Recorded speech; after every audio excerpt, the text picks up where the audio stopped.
Hi everybody, this is Damien. Thanks for joining me for day 11 of my video blog of going from being unemployed, overweight, broke, and slightly depressed to a place of gainful employment, or at least a positive, good cash flow, having financial stability, being in shape, and being happy.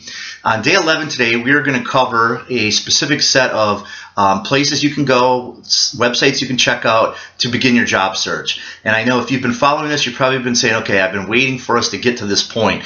A lot of what I had to cover in the past 11 days or 10 days was laying the foundation of having a good attitude and feeling right about what you're doing, about what we're going through to get to the next point in our life. Today I do want to cover some specific examples though, of things you can do to begin your job search. Now, if you're like me, most of you probably went to Monster right away, monster.com, and started looking around. Monster is a good website to begin a search, but you have to understand that Monster has companies that pay to post their job listings repetitively for whatever they're looking for.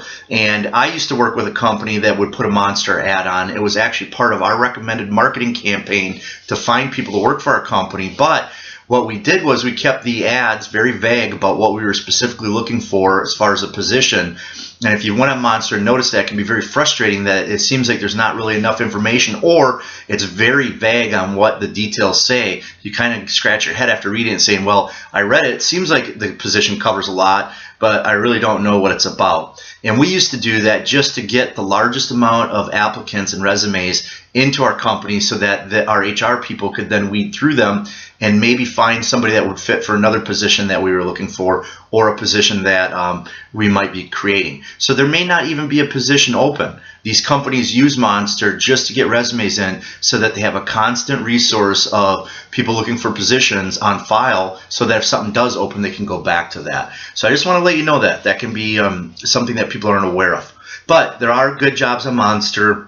There are companies that are actually looking to fill a position, but don't rely on that solely.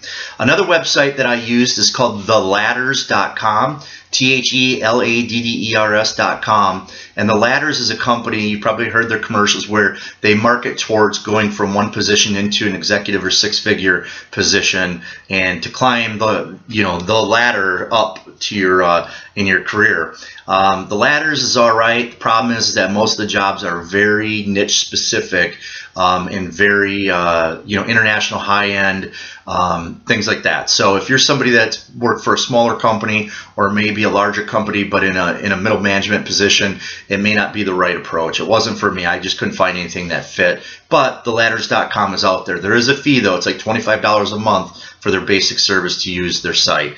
Another one is Craigslist. Craigslist is great for local businesses. A lot of mom and pop and small firms, small offices will put their ads on Craigslist. Don't be scared off by the starting price. If you are starting wage, starting income that they're offering. A lot of companies start real low, but if you go in and you have the talent and you have some skills that they're going to really want, they'll pay you more. But Craigslist is a good source, and you can go check that out. Local business search. Just go on Google and search for jobs type in your zip code, type in your city, and you'll find that there's a lot of local newspapers, local companies that put jobs on their own specific websites. In addition to that, another resource you can use is your local job center. If you're on unemployment or reemployment assistance, you know that it's a requirement that you have to apply for 5 jobs a week to get your unemployment, and you have to go into their local resource center and use the services there. A lot of companies don't post on Craigslist or on Monster or on the internet. Some companies just don't have the time, or they don't know how to do it. So what they do, and this is especially true for a lot of production, manufacturing, but there are service industries, different companies, they will go to the local job search or local unemployment, reemployment assistance office and post their jobs there, and then somebody from that company will enter into their system. So when you go there, you can actually search their databases for jobs that are available that you may not find on Monster or Craigslist. So that's an option that I really want you to keep in mind.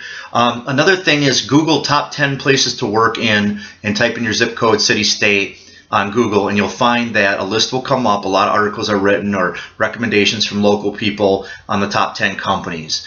Then what you want to do is Google who the players are, who the key players are, and the executives in that company. Find the Vice President of Human Resources, or it might be listed as Vice President of People or Vice President of Talent, and find their email address and send them your cover letter and resume as well, and let them know that, you know, I haven't found that there's any positions available with your company right now, but I just wanted to forward you my resume. Please keep me in mind if anything does become available. And send them that to them. You never know when a company is getting ready to post a position or when a position has become open. A lot of companies wait to post because they want to figure out, you know, A, are we in the budget to do this? Should we, you know, condense some of our regions or some of our positions? B, who are we really looking for? So they might wait anywhere from 4 weeks to 6 weeks after somebody leaves the position before they post anywhere to try to fill that position again. And by you being proactive and going out and finding these people for the companies and sending them your cover letter and resume, it might really help you get your foot in the door. All right, so that's something I'd recommend. Now, you're not going to find necessarily, a lot of these companies won't put their email addresses, the executives won't put it on the website, but keep this in mind. If you go and hit contact us, you will usually find an email form that comes up or an email address for info at such and such company, you know, .com. And what you want to do is, a lot of companies, their email addresses are first name dot last name at whatever the format is for that contact. That's the email. So if you can find one person's email from the company, you can, in the name of the executive, the vice president of human resources or talent or business development or human development, something like that. If you can find their name and find the format, just put their first name dot last name at whatever the format is that they recommend to send it to, and you will get a hold of them. All right, and that's just something you want to do to stay out in front. And so I hope that information helps you. Those are some good steps to start taking. Follow me again on day 12 tomorrow, and have a great day.